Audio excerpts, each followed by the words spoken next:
আঞ্চলিক আবহাওয়া কেন্দ্র কলকাতার দৈনিক আবহাওয়া আপডেট ভিডিওতে আপনাকে স্বাগত। গতকাল সর্বোচ্চ তাপমাত্রা ছিল দক্ষিণবঙ্গে পুরুলিয়ায় ৩৮.৩ ডিগ্রি সেলসিয়াস, উত্তরবঙ্গে রায়গঞ্জে ৩২ ডিগ্রি সেলসিয়াস। উত্তরবঙ্গের অধিকাংশ স্থানে অতি হালকা থেকে মাঝারি বৃষ্টিপাত হয়েছে। দক্ষিণবঙ্গে ১ বা ২ স্থানে অতি হালকা বৃষ্টিপাত হয়েছে। রাজ্যের বাকি অংশে শুষ্ক আবহাওয়া বিরাজ করেছে। গত ২৪ ঘন্টায় রাজ্যের প্রধান বৃষ্টিপাতের পরিমাণ প্রদর্শিত হল। উত্তর পশ্চিম উত্তর প্রদেশের উপর অবস্থিত ঘূর্ণাবর্তীয় সঞ্চালন থেকে উত্তর পশ্চিম বাংলাদেশের দিকে পূর্ব পশ্চিম অক্ষ বরাবর একটি ট্রফ বিস্তৃত হয়েছে, যা পূর্ব উত্তর প্রদেশ, বিহার, ঝাড়খণ্ড এবং গাঙ্গেয় পশ্চিমবঙ্গের উত্তরাংশের উপর দিয়ে ০.৯ কিমি উচ্চতায় অবস্থান করছে।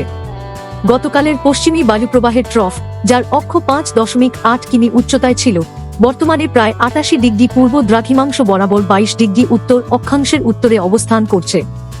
এছাড়াও গতকালের উপোষ্ণমণ্ডলীয় পশ্চিমী জেট স্ট্রিম, যার কেন্দ্রীয় বায়ুপ্রবাহের গতি ৬০ থেকে ৭৫ নটস এবং যা ১২.৬ কিমি উচ্চতায় অবস্থান করছে, তা বর্তমানে পূর্ব ও উত্তর পূর্ব ভারতের উপর বিরাজমান রয়েছে।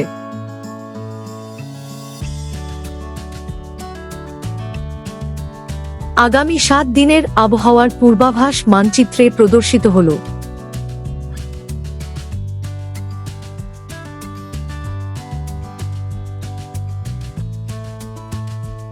আগামী ৭ দিনের আবহাওয়ার সতর্কতা মানচিত্রে প্রদর্শিত হল।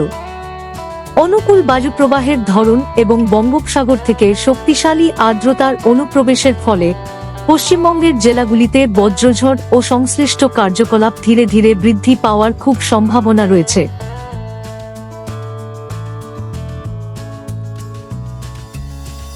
বজ্রঝড় বা বজ্রপাতের সময় নিরাপদ স্থানে আশ্রয় গ্রহণ করুন।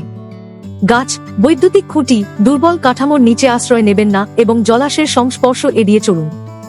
যানবাহন চলাচল প্রয়োজন অনুযায়ী নিয়ন্ত্রিত করা যেতে পারে।